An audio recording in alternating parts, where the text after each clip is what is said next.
Olá, sejam bem-vindos e bem-vindas ao canal Giro. Antes de começar o vídeo, não esqueça de inscrever-se no canal, deixar seu like e comentar, e compartilhe também com amigos e amigas. Flamengo acompanha movimentos de Varela à espera de brecha para negociar. Dirigentes já admitem que gostam muito do lateral uruguaio, mas experiência com o Wendel, que valorizou com interesse e renovou no Zenit, e risco de acusação de aliciamento indicam precaução. A segunda-feira do Flamengo será de olhos atentos ao que acontece na Rússia e na Itália.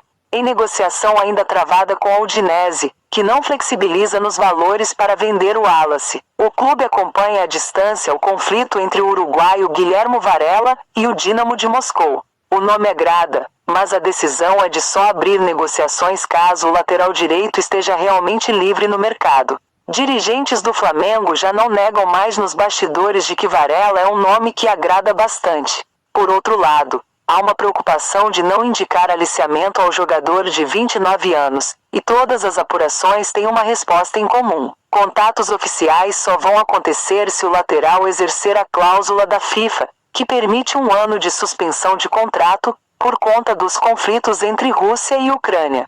O jornalista Mauro César Pereira informou ao longo da semana que o clube esperava uma decisão entre atleta e Dínamo. O caso recente de Wendel ainda está muito vivo na memória da diretoria rubro-negra, que entende que o volante do Zenit aproveitou o interesse do Flamengo para barganhar aumento e renovação de contrato. O clube tem informações ainda de que há um outro clube europeu em tratativas com Varela, e que estrategicamente abrir negociações antes da liberação não seria interessante. Revelado pelo Penharol, Varela tem passagens pelo Real Madrid B, Manchester United, Eintracht Frankfurt e FC Copenhagen, antes de chegar ao Dínamo de Moscou na temporada 2020-2021. O jogador tem contrato de mais 1 ano com os russos e entende que uma transferência nesta janela seria importante em seu desejo de ser convocado para a Copa do Mundo. Por mais que reforce que ainda não iniciou conversas, o Flamengo tem consciência dos valores salariais que envolvem uma transação. O clube, por outro lado, não deseja gastar com luvas pelo empréstimo de 1 ano, mesmo que o contrato com o Dínamo seja suspenso. De acordo com o jornalista brasileiro Fábio Aleixo, que cobre o futebol russo, Varela deixou a concentração sem dar explicações na véspera da partida com o Torpedo, pela rodada de fim de semana do campeonato local. O técnico Sergei Chikishev reprovou a atitude do uruguaio, mas afirmou que não deseja perdê-lo.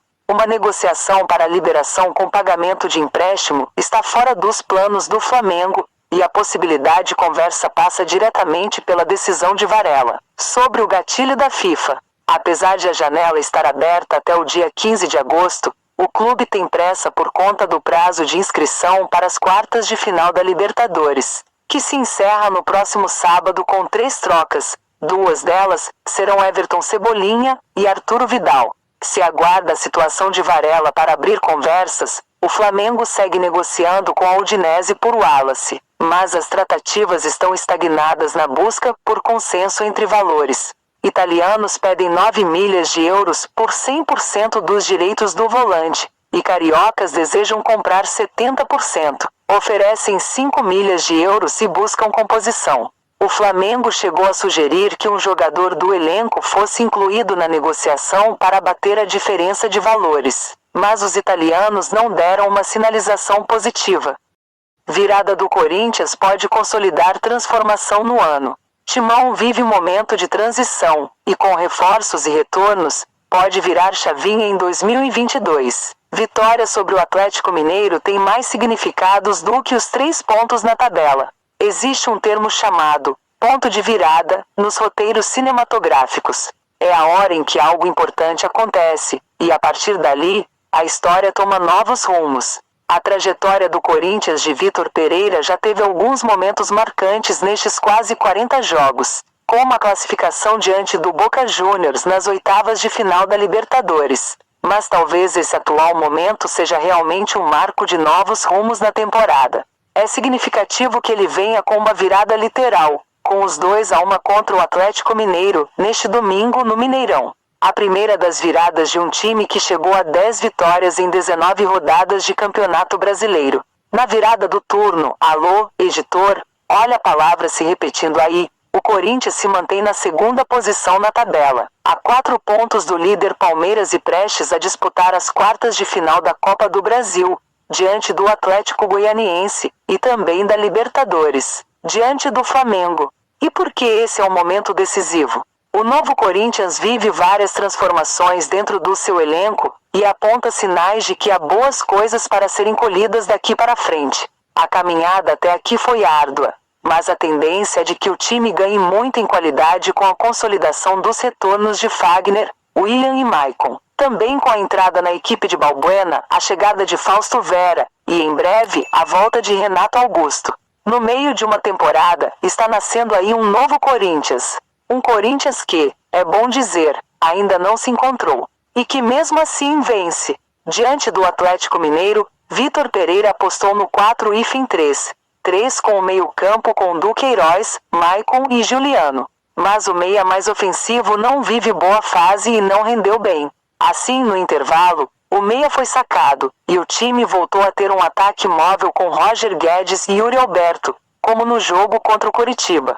Um 4-4-2 um pouco mais tipificado. Trata-se de uma ideia que deixa o time mais móvel e mais perigoso em termos de finalização. Em Belo Horizonte, a dupla só ficou junta por 20 minutinhos, já que depois o técnico fez outras trocas, apostando em Mosquito e Rony para ganhar juventude e fôlego. Depois, entrou Giovani, mas ao mesmo tempo em que as projeções são positivas para a reta final da temporada, trata-se do Corinthians.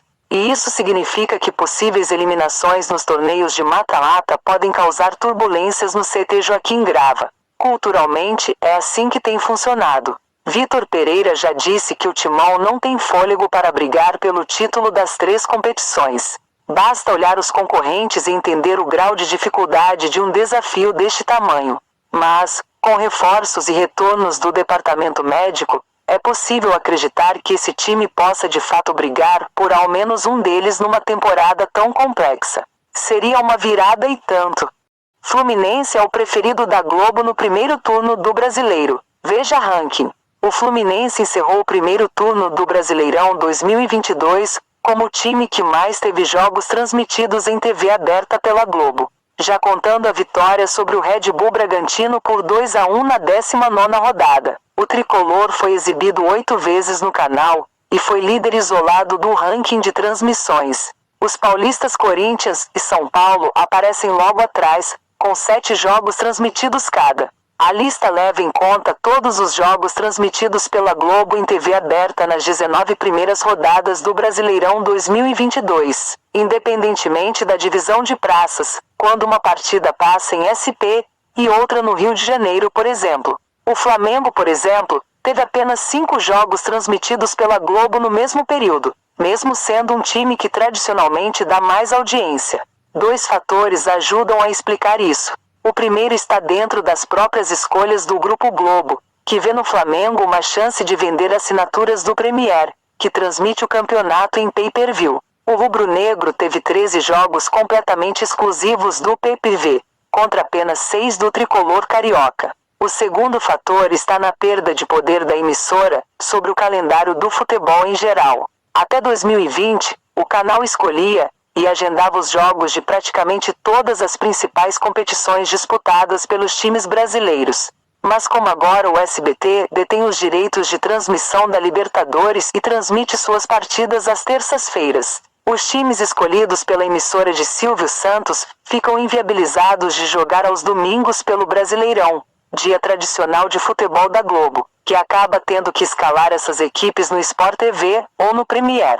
Um jogo que a emissora carioca sempre mostrou nos últimos anos, e não conseguiu agora, por exemplo, foi Flamengo x Palmeiras. Duelo que no primeiro turno de 2022 acabou tendo que ser transferido de data, por causa das tabelas de ambos os times na competição continental, ficando exclusivo do Premier em uma quarta-feira que fazia parte do calendário da Copa do Brasil. O ranking de transmissões é um fator importante porque existe um bolo correspondente a 30% do valor total que a Globo paga pelos direitos de TV aberta do Brasileirão, que é repartido com base no número de jogos exibidos pela emissora. Em valores de 2019, quando o contrato atual começou a vigorar, Eram 180 milhões de reais só para dividir pela quantidade de duelos transmitidos. Em média, cada transmissão rendeu nos últimos anos cerca de R$ 1 milhão a cada clube envolvido. Esse valor pode variar de acordo com a quantidade total de exibições do canal na temporada, mas deve ficar sempre entre R$ 1 milhão e 1,5 milhão de reais. Os times que menos apareceram na Globo em TV aberta na primeira metade do campeonato foram o Juventude, o Avaí e o Cuiabá, cada um com apenas uma transmissão até agora. Ao todo, a emissora transmitiu 35 jogos do Brasileirão nas 19 rodadas. Por contrato, o canal pode exibir até 3 duelos por rodada, mas tem constantemente utilizado confrontos da Série B para compor a divisão de praças nos horários da primeira divisão. Essa é uma tendência que vem acontecendo desde 2019. Os jogos da segunda divisão não entram na conta, e nem são remunerados como os da elite. No ano passado, a Globo transmitiu 36 jogos no primeiro turno da Série A. Na edição de 2020, tinham sido 43 transmissões. Já em 2019, foram 45 exibições, incluindo um jogo que foi exclusivo do site GE, mas que contou na cota de TV aberta. A queda de exibições entre 2019 e 2022 foi de 22,2%. Como os valores que a emissora paga pelo campeonato são fixos, transmitir menos não significa pagar menos. O real efeito disso é aumentar a quantidade de jogos exclusivos no PPV.